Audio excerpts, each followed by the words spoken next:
ఎట్టకేలకు డిగ్రీ సీట్ల కేటాయింపు. ఉన్నత విద్యామండలి ఎట్టకేలకు డిగ్రీ కోర్సుల్లో సీట్లను కేటాయించింది. బుధవారం రాత్రి విడుదల చేసిన ప్రకటన ప్రకారం మొత్తం 1,30,273 మంది విద్యార్థులకు సీట్లు లభించాయి. రాష్ట్రంలోని 1,200 కళాశాలల్లో మొత్తం 3,82,038 సీట్లు అందుబాటులో ఉండగా, వీటిలో 2,51,765 సీట్లు ఖాళీగా మిగిలిపోయాయి. ప్రభుత్వ కళాశాలల్లో 70,005 సీట్లకు గాను 27,348 సీట్లు భర్తీ అయ్యాయి. అలాగే ఎయిడెడ్ కళాశాలల్లో 24,699 సీట్లకు 6,931, ప్రైవేటు కళాశాలల్లో 2,81,940 సీట్లకు 94,051 సీట్లు భర్తీ అయినట్లు మండలి తెలిపింది.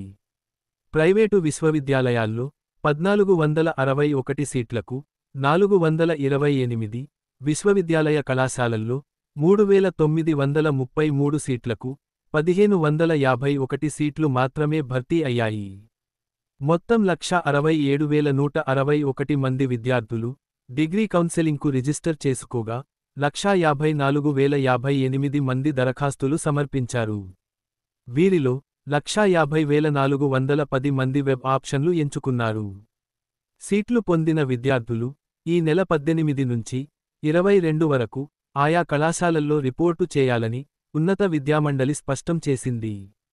కొంతమంది విద్యార్థులు ఆన్లైన్లో అప్లోడ్ చేసిన సర్టిఫికెట్లు సరిపోలకపోవడంతో వారికి సీట్ల కేటాయింపు జరగలేదు.